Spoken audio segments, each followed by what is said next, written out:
Esto es Radio Avalon.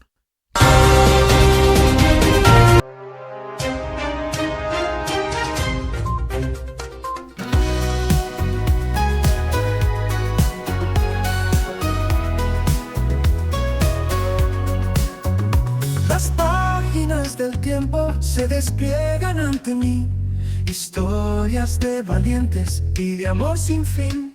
Desde los antiguos reinos hasta la revolución, camino por la vida con esta canción. Los héroes y villanos se mezclan al pasar, susurros en el viento de la eternidad.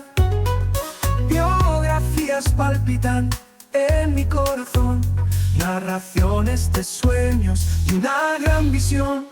Fran González te invita a descubrir los ecos del pasado que no dejan de latir. Un viaje por la historia como un largo carrusel, donde cada momento es un mágico pincel. Románticos, poetas y guerreros sin igual, sus sombras me acompañan en cada paso al andar. Relatos de la tierra y también del mar, en este viaje solo falta comenzar. Los hilos dibujan en la arena su memoria, fotografías viejas salpicadas de gloria. Desde el viejo continente hasta el nuevo mundo, las voces resucitan lo profundo y lo profundo. Fran González te invita a descubrir los ecos del pasado que no dejan de latir. Un viaje por la historia como un largo carrusel, donde cada momento es un mágico pincel.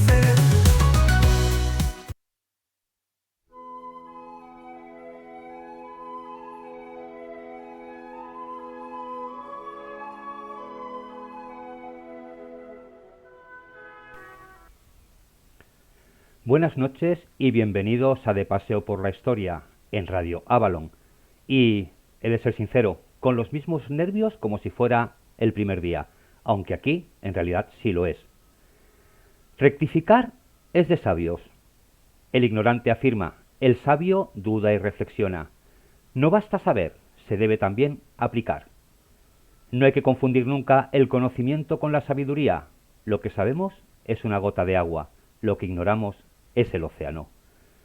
Son todas frases relacionadas con la sabiduría, porque de eso va nuestro programa de hoy, de sabios, o mejor dicho, de un sabio, porque salvo que exista otro que yo desconozca, hoy nos iremos de paseo con el único rey que ha pasado a la historia con el sobrenombre de El Sabio.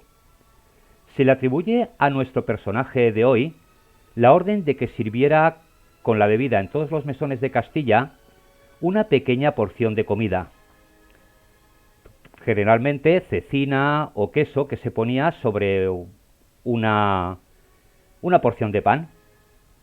Esto que Quevedo llamaba las quesadillas y que actualmente nos ha derivado en las tapas. Quizás por eso, por la antigua costumbre de tapar las copas y los vasos con un trozo de pan y embutido. El objetivo era retardar la embriaguez e impedir las peleas y disgustos provocados al salir de las tabernas, de los ventorrillos o de las fondas. Cervantes los llamaba, por ejemplo, los llamativos de la sed. Es más que posible que esto no sea más que una leyenda apoyada en el hecho de que este rey se ufanara de ser un gran gastrónomo y disfrutar de la mejor mesa de Europa. Lamentablemente, tenemos legados de él de casi todas las artes existentes, pero ningún tratado de gastronomía, ni ningún libro de recetas de la corte de su época, algo que en Radio Avalon tampoco importa demasiado, porque para recetas ya tenemos la cocina de Ana Mari. Pero no me quiero extender más, lo único, como siempre, intentar ser benévolos con aquellos que nos acompañan en nuestro paseo semanal. Y ahora sí, comenzamos.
Esta é de como Santa Maria guiou os romeus que iam às igrejas a Sison e errar no caminho de noite. Alfonso X de Castilla y León fue un digno sucesor del rey santo Fernando III, y por lo visto se ganó sobradamente el apodo con el que pasaría a la historia, el Sabio. De él perdura un buen recuerdo por sus logros culturales, como por ejemplo la composición de las cántigas, en origen composiciones profanas propias de la lírica gallego-portuguesa. Este género se desarrolló en la Edad Media, especialmente entre los siglos XIII y mediados del XIV, en los reinos de Galicia y Portugal, aunque también fue cultivado en otros lugares de la península ibérica, como es el caso de las Cántigas de Santa María de Alfonso X, de la que hemos escuchado un fragmento en la presentación y que nos acompañará de música de fondo a lo largo del programa, compuestas en lengua romance para ser cantadas y acompañadas de música. Pero el rey sabio también cometió errores, y quizás no fue tan conciliador y brillante como la imagen que nos ha llegado hasta nuestros días. Culto y políglota, entre otras cualidades, Alfonso X se cuenta que también era narcisista, ambicioso y derrochador, cometiendo graves errores, sobre todo en sus últimos años. Alfonso nació en Toledo el 23 de noviembre de 1221 y fue el hijo primogénito del monarca castellano-leonés Fernando III y de la princesa alemana Beatriz de Suabia, nieta del emperador alemán Barbarroja. Fue jurado como heredero en Burgos 4 meses después de su nacimiento y pasó su infancia alejado de la corte, en las propiedades que sus cuidadores Urraca Pérez y el noble García Fernández tenían en Maceda, donde aprendería el galaico portugués que más tarde utilizaría en algunas de sus cántigas. En esa etapa, Alfonso recibiría una sólida formación intelectual, formación que continuaría ya de vuelta a la corte de Toledo, donde recibió educación en múltiples campos. En esa etapa, también empezó a relacionarse con los herederos de las principales familias nobles de los reinos de Castilla y León. La educación de Alfonso fue esmerada. El monarca tenía una gran sed de saber y un gran respeto a la cultura, porque su madre, Beatriz de Suabia, quedó huérfana de ambos padres y se instruyó en la culta corte siciliana de Federico II Hohenstaufen, futuro emperador del Sacro Imperio Romano Germánico, que hablaba 9 lenguas. Un retrato de Alfonso el Sabio que subraya la pasión real por los conocimientos heredada de su madre lo ofrece el llamado Libro de los Judicios, que vamos a escuchar en castellano antiguo, tal como se escuchaba en la época, pero seguro que lo logramos entender.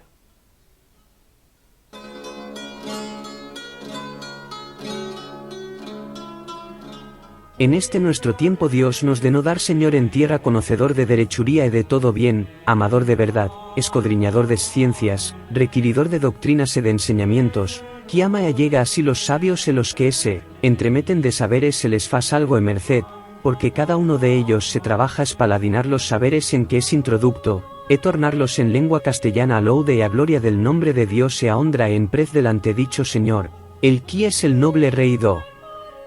Alfonso, qui semper des que fue en este mundo amó y allegó así las ciencias y los sabidores en ellas se alumbró y cumplió la gran mengua que era en los ladinos por defallimiento de los libros de los buenos filósofos e probados.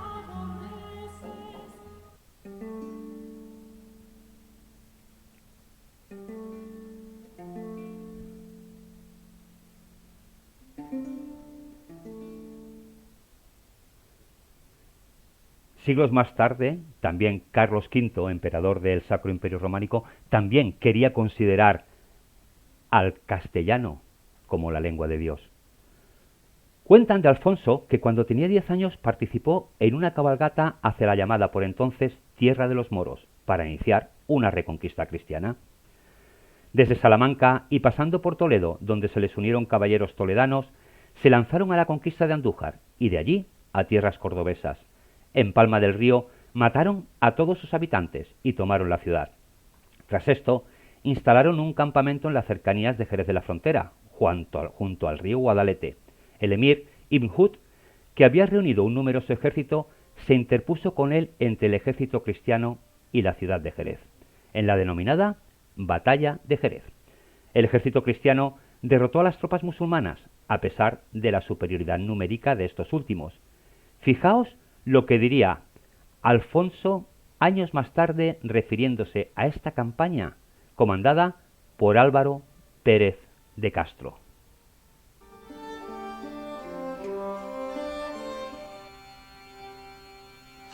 Conviene que sepades los que esta estourie oiredes que la cosa del mundo que más quebrantó a los moros, porque el Andalucía hubieron a perder y la ganaron los cristianos delas, fue esta cabalgada de Xerez, ca de guisa fincaron quebrantados los moros, que non pudieron después oer el atrevimiento ni el esfuerzo que ante habían contra los cristianos, tamaño fue el espanto e el miedo que tomaron de esa vez.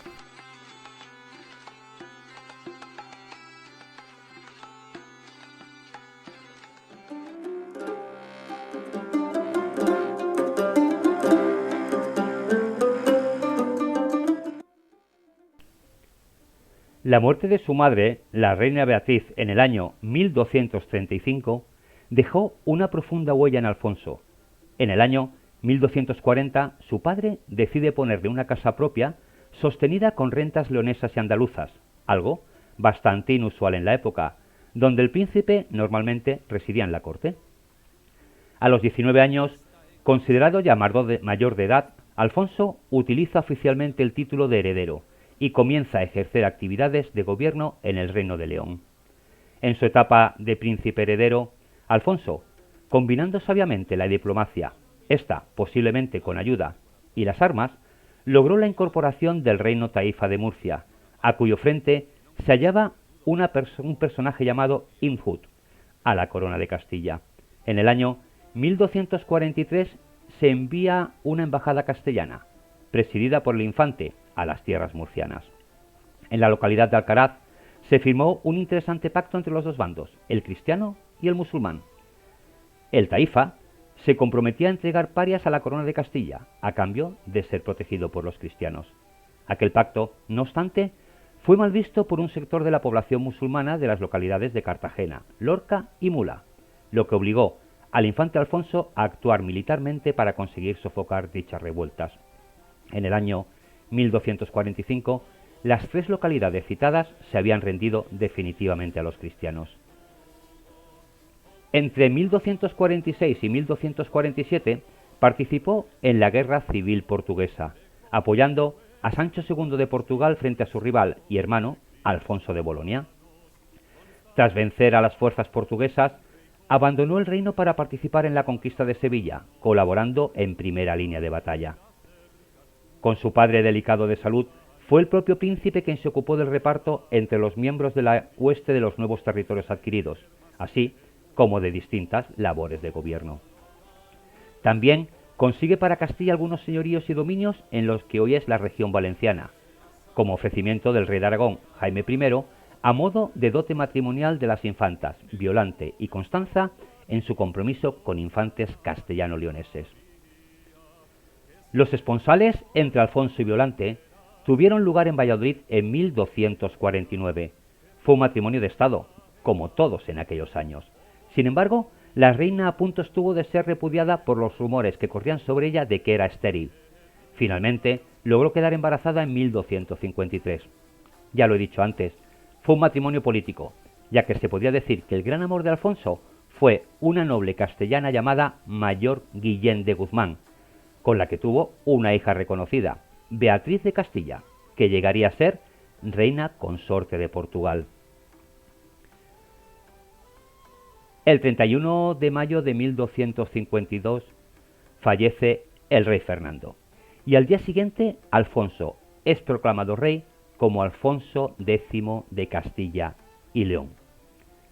Cuando ascendió al trono tenía 31 años y aportaba una sobrada experiencia en importantes batallas y conquistas y un alto nivel y conocimiento cultural. Su coronación se podía decir que fue pacífica y sin objeciones, cosa de otra parte muy rara entonces, que lo normal era que tras la muerte del rey acontecieran todo tipo de disputas y guerras sucesorias. Recordemos que era algo que los reyes solían tener, hijos fuera del matrimonio, que siempre acababan disputando hermanos. Las disputas en las sucesiones era algo muy común. Alfonso no tuvo esas disputas, no se lo esperaba, pero al final resultó ser un camino fácil. Su padre había sido un rey brillante, sobre el que recaían los méritos de ser unificador de Castilla y León, reconquistador de tierras cruciales para los cristianos como Jaén, Córdoba y Sevilla.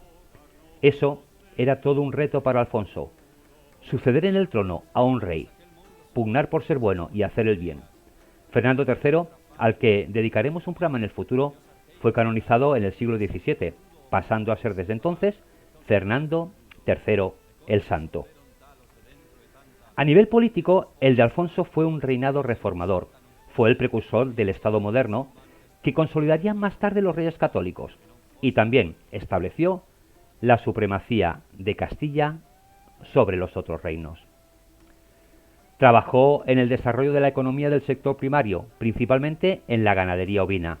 A él se deben los trazados de las principales cañadas reales para la transhumancia y en la creación del honrado Consejo de la Mesta de Pastores, que otorgaba a sus miembros grandes prerrogativas y privilegios, tales como eximirles del servicio militar o de los derechos de paso y pastoreo. Fijaos, muchas de esas cañadas reales, esas rutas de transhumancia, siguen existiendo hoy día, más de 8 siglos después. Trabajó en el desarrollo de la economía del sector primario, principalmente en la ganadería ovina, como ya lo hemos dicho antes. Durante su reinado, aunque al principio él se opuso, también nacieron las cofradías, las antecedentes de los gremios. Algunas de sus medidas nos pueden sonar actuales, pero el rey Alfonso ya las puso en práctica en su época. Heredero de una corona en quiebra técnica, estableció un impuesto a las actividades económicas como el comercio o la ganadería, lo que ahora entenderíamos como el IVA. De vez en cuando también imponía contribuciones extraordinarias y estableció aranceles para las importaciones y exportaciones. Aranceles se habla mucho estos días, no sabemos si Trump igual aprendió de la historia de Alfonso X. Favoreció la implantación de un sistema común para todo el reino de pasos y medidas. Y añadiremos que durante el reinado se crearon 25 nuevas ferias, que solían durar una semana y coincidían con fiestas religiosas.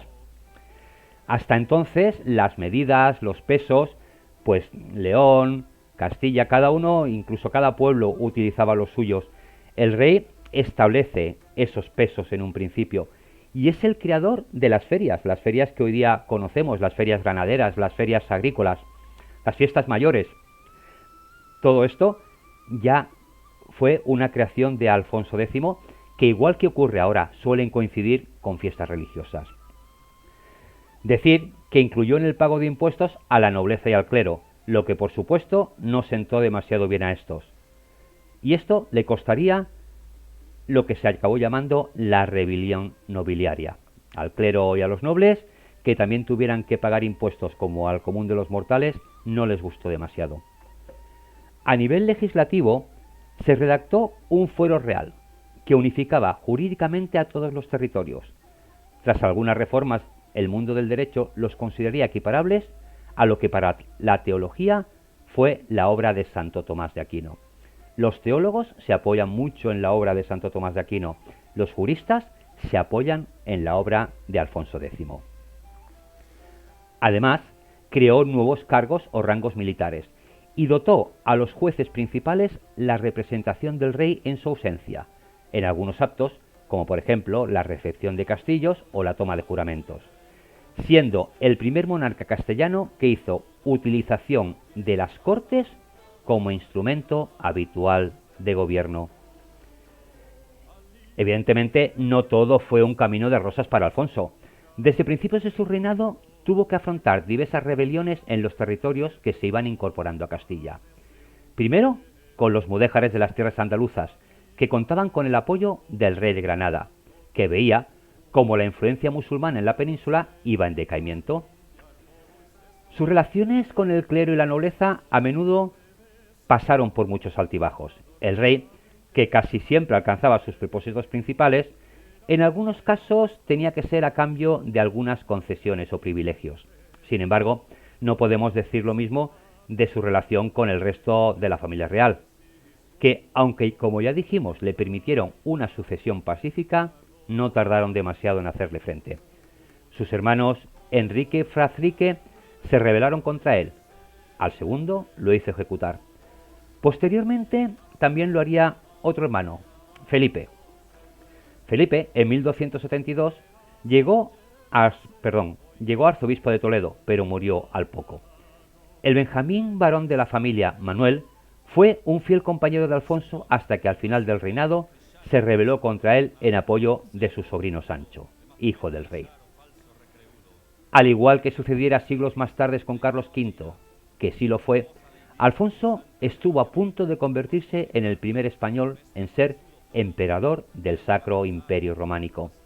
En 1256 recibía una embajada de la República de Pisa, que venía para ofrecerle su apoyo para ser candidato a emperador y rey de romanos, cargo vacante desde la muerte de Guillermo de Holanda, y es que Alfonso pertenecía, por ser hijo de Beatriz de Suabia, a la familia alemana de los Hohenstaufen, que alegaba ser la depositaria de los derechos del imperio. Los emisarios pisanos lo consideraron nada menos que el más distinguido de todos los reyes vivientes, así como el más cristiano y más fiel, a la vez que le indicaban que descendéis de la sangre de los duques de Suabia, una casa a la que pertenece el imperio con derecho y dignidad por decisión de los príncipes y por entrega de los papas de la Iglesia. Alfonso X aceptó la oferta pisana y procedió mediante el envío de diplomáticos, dinero e incluso tropas a las ciudades gibelinas de Italia, a recabar apoyo para su aspiración imperial. En Castilla, muchos nobles expresaron su desacuerdo por las exigencias extraordinarias de dinero y soldados. En Soria, los nobles locales llegaron al motín, la llamada Conjuración de Soria. En el exterior, el Papa Gregorio X se opuso a las pretensiones de Alfonso, interesado en debilitar el imperio. Por otra parte, estaba el complejo sistema de elección del emperador, que correspondía a 7 príncipes electores. Estos hicieron 2 votaciones. En la primera escogieron al candidato inglés, en la segunda al castellano. Sin embargo, el inglés viajó rápidamente a Aquisgrán, donde fue coronado junto a la tumba del primer emperador medieval de Europa Occidental, Carlomagno, aunque no lograría la sanción papal. Alfonso, en cambio, permaneció en sus reinos, con lo que perdió su oportunidad de hacer valer su elección como rey de romanos.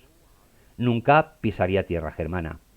En los años posteriores, Alfonso desembolsó enormes cantidades de dinero para sufragar sus gestiones, para ser coronado emperador por el Papa, así como para apoyar militar y financieramente a sus partidarios en Italia y Alemania. En 1271, Alfonso se aprestaba a acudir a Italia a acadillar a sus partidarios y obtener por fin la corona imperial. Y al año siguiente falleció su rival, Ricardo. No obstante, la elección de Gregorio X frustró definitivamente sus aspiraciones imperiales. Para su desgracia, la Iglesia romana fue alargando el pleito hasta que Alfonso se vio obligado a renunciar en 1275, tras una entrevista con el Papa que ya había reconocido como emperador a Rodolfo I de Habsburgo. En la última etapa de su vida, Alfonso tuvo que afrontar todo tipo de fracasos y desgracias, incluyendo la muerte de su heredero. Una de ellas fue la gran revuelta nobiliaria de 1272, que se urdió en una gran reunión de los nobles del reino a la que se sumó el infante Felipe, hermano del rey, que plantearon una serie de reivindicaciones al monarca. Fundamentalmente, los rebeldes deseaban eliminar las medidas fiscales del rey y la vuelta a los fueros tradicionales, más laxos, en lo que se refiere a las obligaciones de las poblaciones y los vasallos para con el soberano. En realidad, lo que querían era que la gente del pueblo pagara los impuestos a los nobles, no al rey. Consideraban que los agentes del rey cometían abusos y deseaban que Alfonso dejase de crear nuevas poblaciones, solicitase menos contribuciones extraordinarias. A la rebelión se unió parte del clero y de la oligarquía urbana, también descontentos por la política fiscal regia. Al hacer Alfonso oídos sordos a estas protestas, los aristócratas se exiliaron en Granada junto a sus ejércitos feudales, provocando graves daños a su peso. Entre 1272 y 1273, el infante heredero, Fernando de la Cerda, negoció la reconciliación con los rebeldes en un difícil contexto de guerra contra nazaríes y benimerines. Finalmente, el príncipe logró la paz con ellos y con Granada. La reconciliación final entre el rey y los alzados se debió también a la mediación de la reina Violante y a diferentes concesiones, como no, por parte del soberano. Al hacer Alfonso oídos sordos a estas protestas, los aristócratas se desnaturalizaron y se exiliaron en Granada junto a sus ejércitos feudales, provocando graves daños a su paso, como ya hemos dicho. Apenas resuelta la rebelión, Alfonso hubo de afrontar una nueva amenaza, la conjura de otro de sus hermanos, el infante Fadrique, y de un destacado noble, Simón Ruiz de los Cameros. Aunque los motivos de la conspiración no están claros, se cree que pudo deberse a la enfermedad que por entonces sufría el rey y a la corta edad del heredero. Esto animó al infante a tratar de hacerse con el trono. Recuperada la salud, el rey mandó ejecutar a los principales confabulados. Con la muerte del primogénito y heredero al trono Fernando, cuando se dirigía a hacer frente a una nueva invasión norteafricana en Andalucía, se abre un conflicto sobre la sucesión. De acuerdo con el derecho castellano, en caso de muerte del primogénito en la sucesión de la corona, los derechos deberían recaer sobre el segundo hijo, en este caso, Sancho.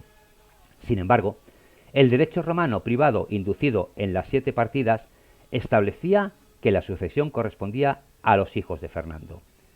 El rey se inclinó en principio por satisfacer las aspiraciones de Sancho, que se había distinguido en la guerra contra los invasores islámicos en sustitución de su difunto hermano.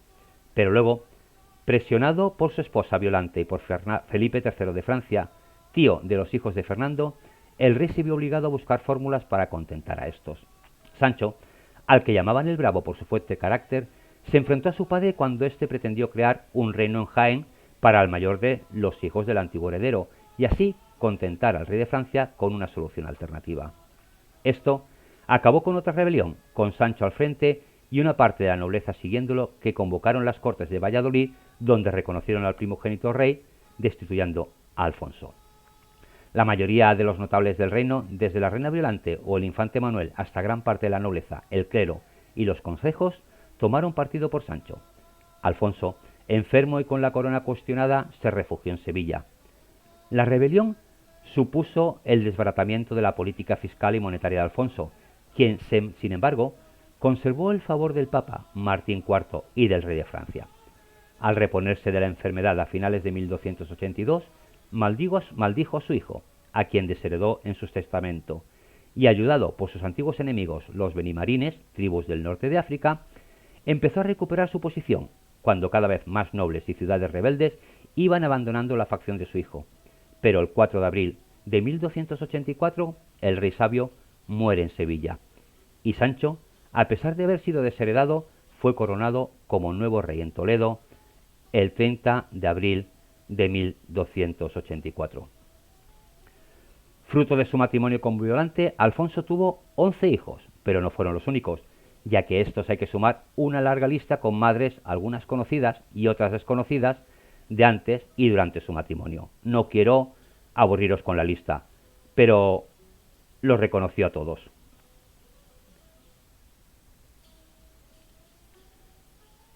Alfonso fue un rey que expandió todo el territorio de Castilla por gran parte de lo que hoy conocemos como la península ibérica, pero generalmente lo que destaca de él es su legado en el ámbito cultural,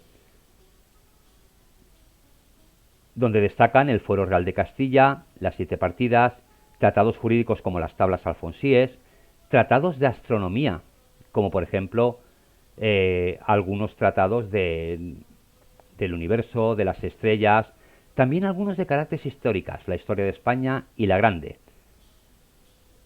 También hizo un libro sobre juegos, ajedrez, dados y tablas, considerado en aquella época como deportes de la nobleza. También tuvo intervención en todas las obras directas o indirectas que crearon un conjunto de sabios en lenguas hebrea y latina, con quienes formó su Scriptorium Real, también conocido como la Escuela de Traductores de Toledo. Ya lo hemos dicho, también estuvo muy interesado en el mundo de los astros. El historiador de la ciencia medieval, Julio Sansó, ha dicho del rey sabio que tenía una indiscutible pasión astronómica. En ese terreno, o si se quiere, en el terreno de la astrología, expresión generalizable en aquel tiempo, se hicieron durante su reinado numerosas traducciones, entre ellas el libro de la Safea, el libro de la octava esfera, el libro de las Armelias y el libro del astrolabio redondo. Esta disciplina interesaba mucho en aquella época, porque se partía de la idea de que los astros ejercían una notable influencia en los seres humanos. Y ahora, antes de continuar con la historia de nuestro protagonista de hoy, ha llegado el momento de escuchar las frases. Algunas frases que nuestro protagonista nos ha legado para la historia.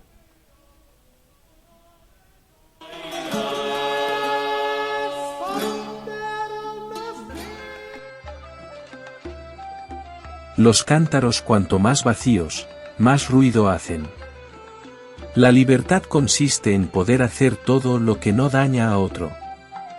Los que dejan al rey errar a sabiendas, merecen pena como traidores. Pues esta España que decimos tal es como el paraíso de Dios. Soy el rey de las tres religiones. Si hubiera estado presente en la creación, habría dado algunas indicaciones útiles. Estas obras no son mías porque las escriba yo, sino porque yo he puesto sus fundamentos y razonamientos. Yo creé las reglas y órdenes a seguir en el reino, y ahora que llego a mi fin, no se respetan y me lamento.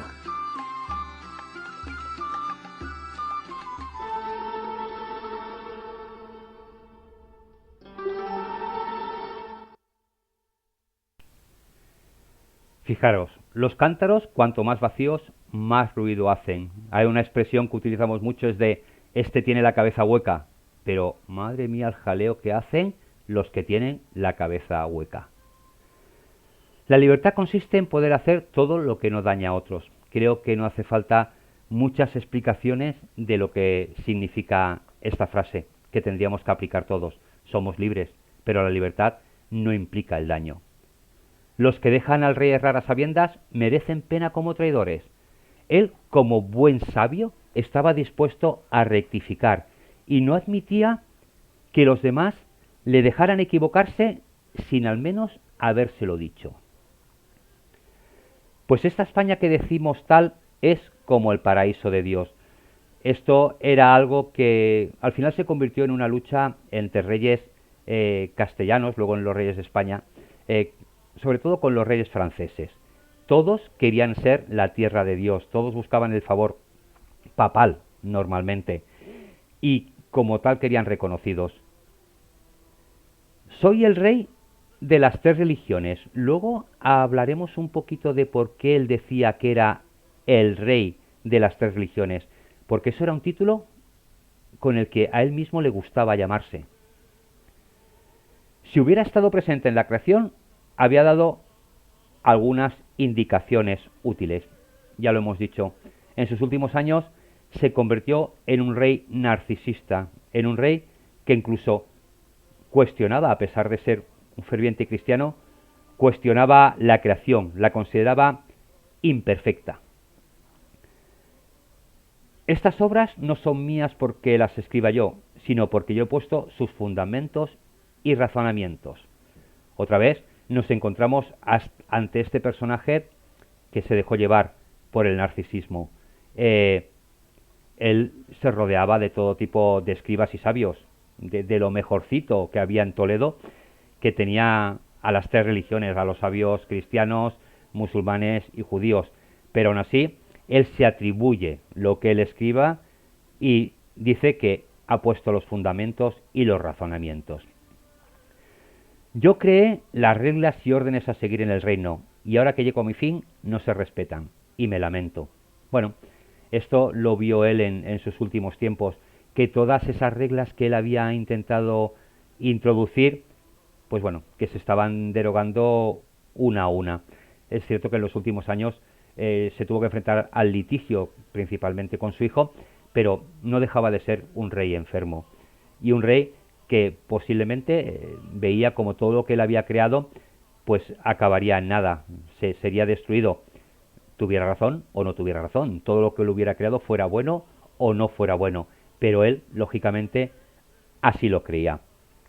Hemos hablado antes de que Alfonso se consideraba el rey de las tres religiones, porque una curiosidad del reinado de Alfonso X fue la relativa a las relaciones que mantuvo con las minorías musulmanas y judías. En un principio, Alfonso X llevó a cabo una fuerte lucha contra los musulmanes de Al-Ándalus, e incluso contra los islamitas que estaban afincados en la norte del continente africano. Es más, si se acude a los textos legales de la corte alfonsina y en concreto a las partidas, se encuentran opiniones negativas tanto hacia los musulmanes como hacia los judíos. Respecto a estos últimos, se puede leer en las partidas que los hebreos vivían en tierra de cristianos, como si fuera en cautiverio, para siempre recordando a los hombres que ellos vienen del linaje de aquellos que crucificaron a nuestro Señor Jesucristo. Tampoco es muy positiva la imagen que se proyecta en las partidas acerca de los musulmanes, de los que se afirma que eran de manera crítica unas gentes que creen que Mahoma fue profeta mandado por Dios. No obstante, sus puntos de vista no impidieron que en el ámbito intelectual hubiera una excelente comunicación entre las gentes de las tres religiones. Los judíos se convirtieron en casi el 50% del total de los colaboradores de Alfonso en el mundo cultural. El historiador israelí Yitzhak Baer afirmó en su día que don Alfonso dispensó a los sabios judíos una hospitalidad tal que no es posible hallar nada igual entre los gobernantes de su tiempo. Hemos visto que a pesar de que los criticaba en sus escritos y que manifestaba una opinión bastante negativa, se rodeaba de ellos. ¿Por qué? Pues porque en aquella época la ciencia y la cultura pertenecían a la cultura islámica y a los judíos. Ellos tenían los mejores tratados de medicina, tenían los mejores filósofos, y un rey sabio, lógicamente, intentaría rodearse de los mejores.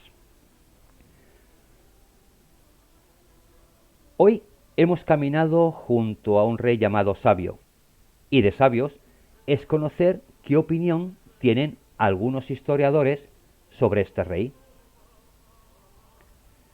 Por ejemplo, para José Antonio Vaca de Osma, autor de grandes reyes españoles de la Edad Media, Alfonso X el Sabio fue sobresaliente en lo cultural, pero torpe en lo político.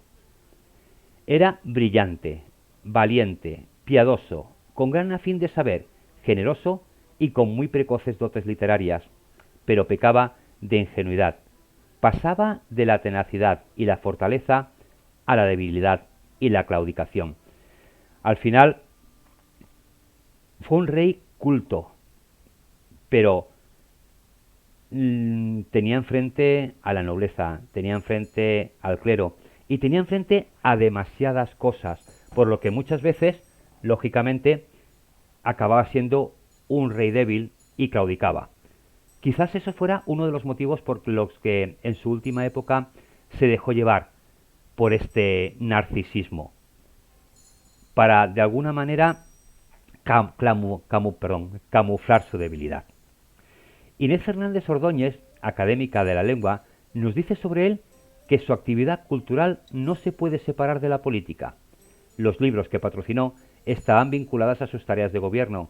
Tenía un proyecto reformista que implicaba una reforma administrativa, jurídica y política que fracasó.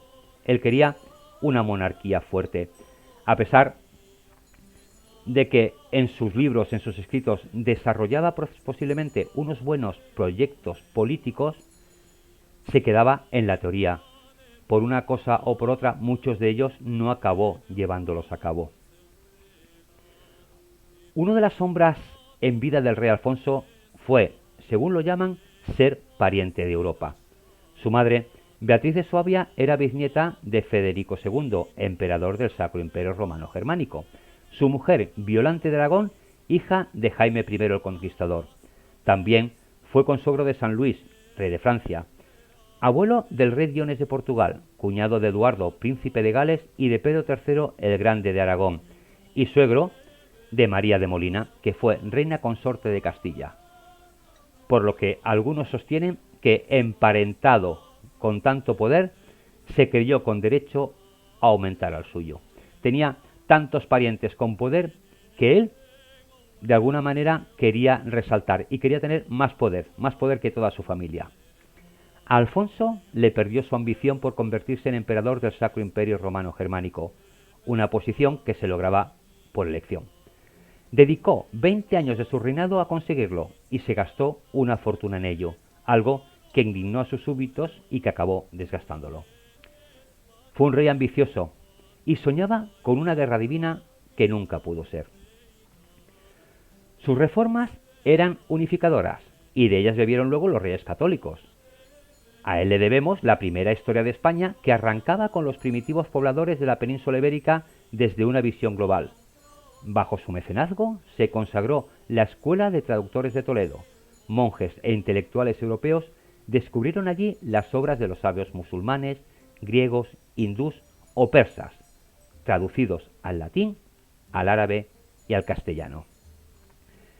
El rey sabio se desquició en sus últimos años. Fueron duros y tristes, de cruenta pelea con su hijo Sancho y de ideas peregrinas.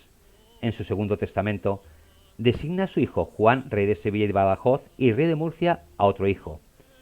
No solo se inventa reyes, que se inventa reinos.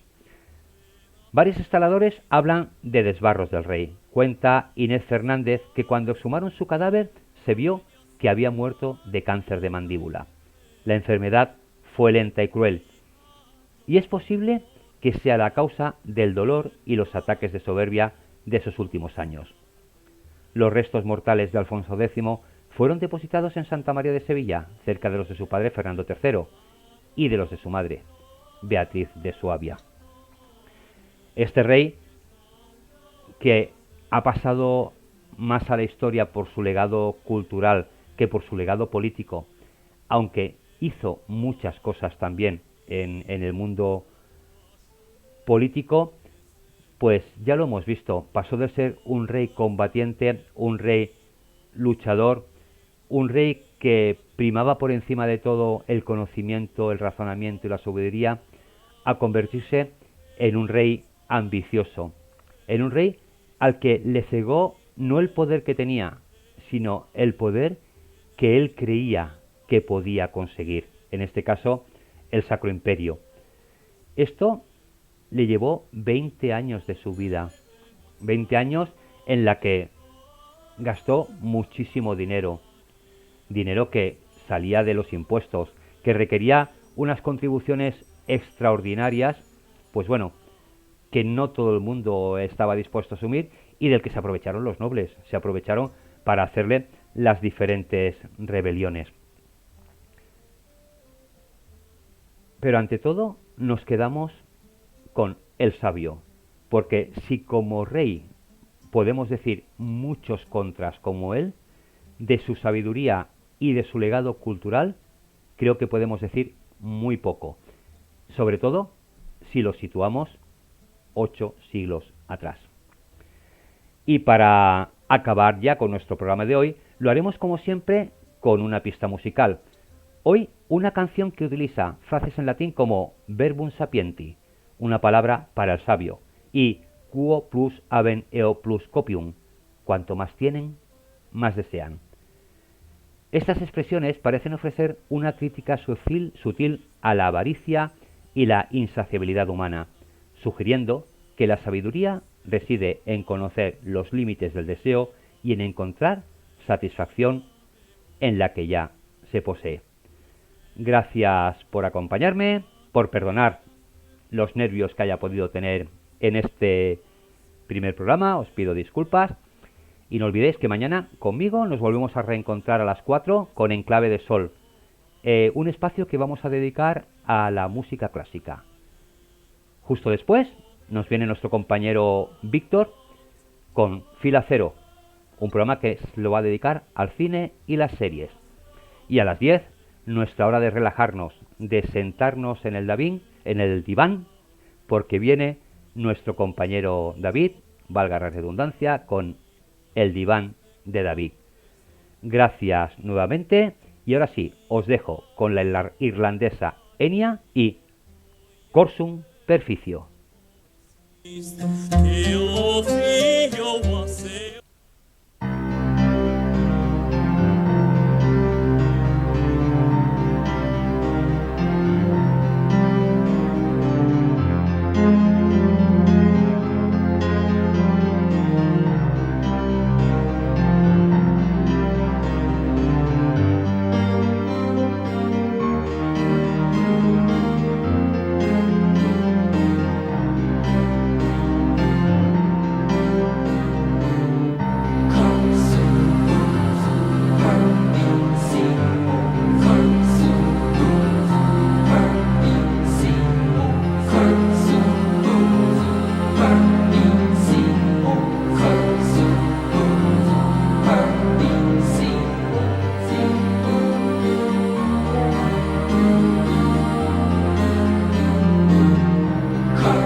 ¿Quieres pasear junto a los personajes más famosos de la historia?